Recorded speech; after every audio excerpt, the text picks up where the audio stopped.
Let's talk about this. This is a crazy story. Oh, boy. Switzerland may jail people who turn their heat above 66 degrees this winter. Well, good. Oh? Those people want to warm their homes. How dare What they? do they think they are? This planet is warm enough. Citizens of Switzerland who dare turn their thermostats above a balmy 19 degrees Celsius or 66 degrees Fahrenheit, perfect temperature if you ask me, over the winter may instead find themselves shivering in a prison cell. The cost of natural gas in Europe has increased more than tenfold. You guys see that in Italy they're doing things by candlelight now at bars and restaurants? Romantic. Those who fail to comply with the temperature mandates could receive sanctions between 30 and 3,000 Swiss francs, the equivalent of $31 and $3,090. Federal Department of Finance spokesman Marcus Sporndli, how do you pronounce that? I hope it's Spornly. That's great. Sporndli told the outlet those found intentionally violating the statute would receive up to 3 years in prison. This is the next lockdown, the climate lockdown. Yeah. And they're going to implement it through smart cities and smart meters. You know, a couple of years ago, we saw people screaming, they're installing the smart meters, don't do it, they're going to control everything, and people thought they were crazy. And now when we see stories like this and how people are having their heat turned off because they're turning the heat up too much, it really puts things into a perspective that I think is worth considering, especially with how technology is being more involved in our everyday lives and how central controllers are using it to track, trace, and database. It's kind of amazing. You know, they say climate change and all that stuff. You got to buy electric cars. And electric cars are really bad for the environment. The batteries. I got a Tesla. We went to a supercharger and I plug it in and I'm sitting there and I'm looking at the cost and it was half the cost of gas. Half. Like, you think it's going to be cheap. Not only did it take 20 minutes to recharge the car, but we ended up spending, I think it was like $20 to like fill up, to like recharge. And I was like, okay, well, that's cheaper than gas, but it's still, I'm pulling up to a gas station, plugging in, spending $20 on my credit card. I was like, what's the advantage here other than I can't go that far and the government can now turn my car off whenever they want? Yeah, nice. Do you feel that it's people that genuinely believe in climate change and genuinely believe in the future of the world being overheated, or do you feel like this is just power driven? I don't know, man.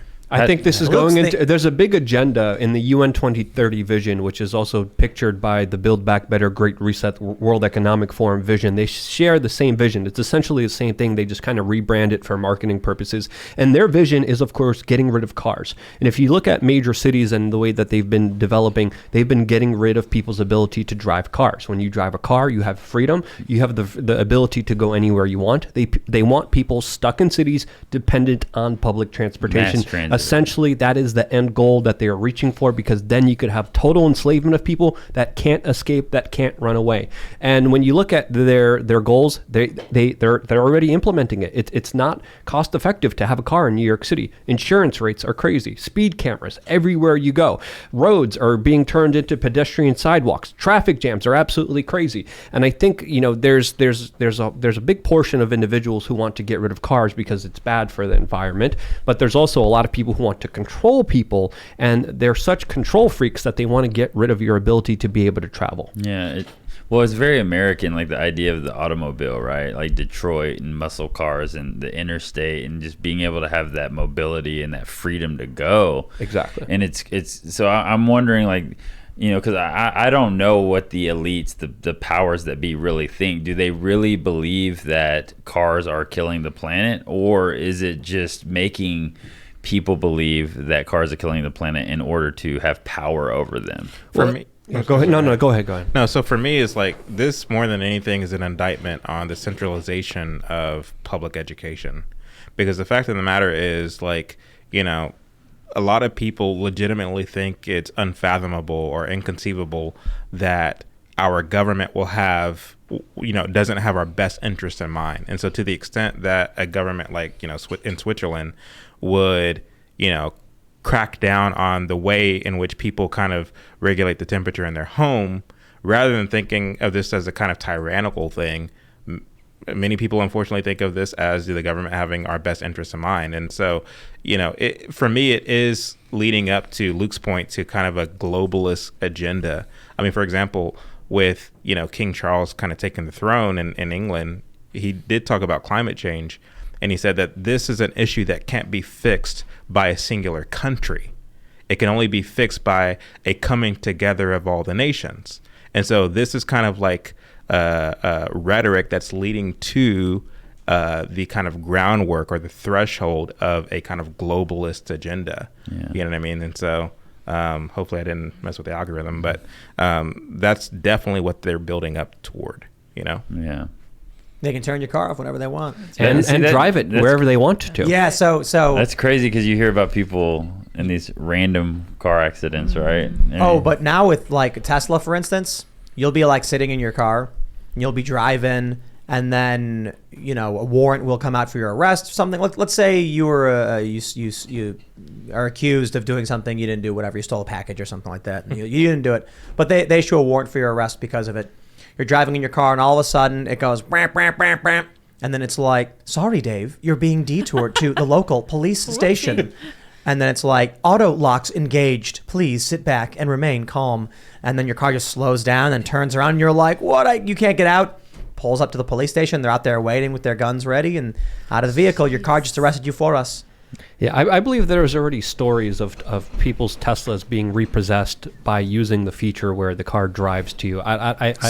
Summoned to people repossessing them. I need to do research on that, but I remember hearing about that months ago specifically.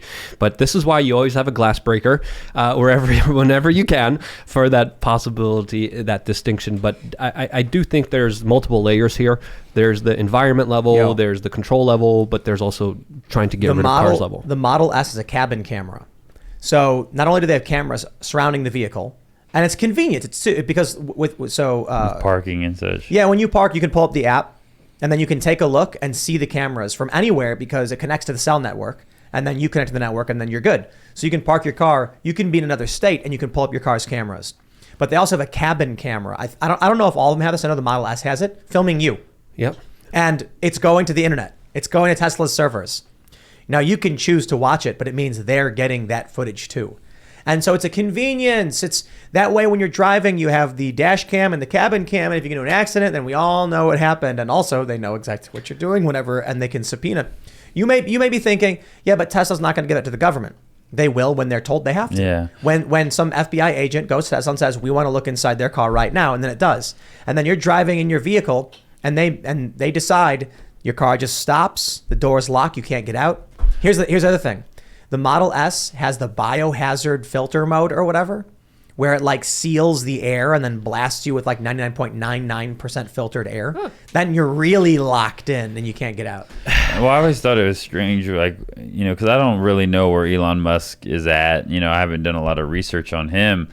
But it's like this idea of like, turning your home solar, putting a Tesla battery grid in your home that charges your car. And then your car becomes your Wi-Fi, right? Yeah, as you're connected to the Starlink satellites and your brain chip is activated. So it's Neuralink. Like you're looking at one company that now controls your energy, your transportation, and your communication. Yeah. The mind's, but it's just like, and I know a lot of people kind of get on the Elon Musk. I haven't done a lot of research in him, but that's a lot of power to give to one company. Well, hold on. How cool would it be if Neuralink comes out and you can get a brain implant thing that can, you click your chip into your brain, and then you can learn all this stuff. But then what ends up actually happening is, all of a sudden everyone, like, they put it on and they go, no, I love Elon Musk. I am one with Musk. And then we're like fighting off zombies and they're like, join the Musk. And you're like, no. And then everyone's like, they're trying to put the implant in your neck. Be one with us. And then Elon's like, I am in charge now. You are all my children. And then that's just the reality. That would be we should make a movie. We should make a sci-fi horror. I did like the photograph that the meme that was a gas-powered generator charging a Tesla in California this week. That was pretty funny. Yeah, because what are you gonna do? There's a funny Babylon Bee thing where it's like California makes you charge your car by hamster wheel or whatever. Like it's especially funny when you understand, I believe, the second law of thermodynamics, in that you're better off just running somewhere instead of trying to run to charge the car to drive the car somewhere.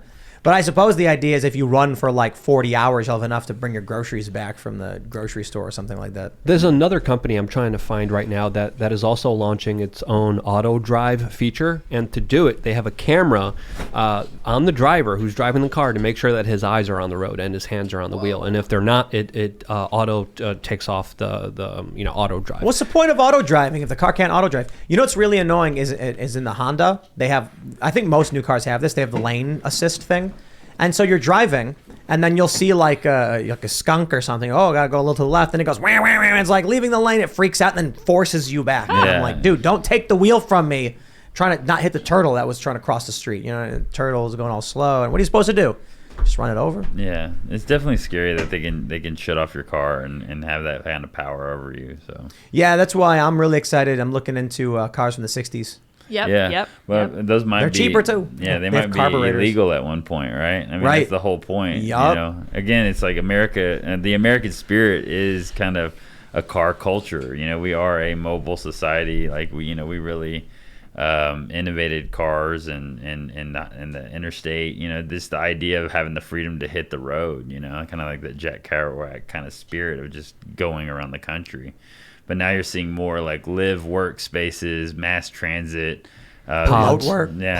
Pods, yeah. Thanks for checking out this segment from the Timcast IRL podcast.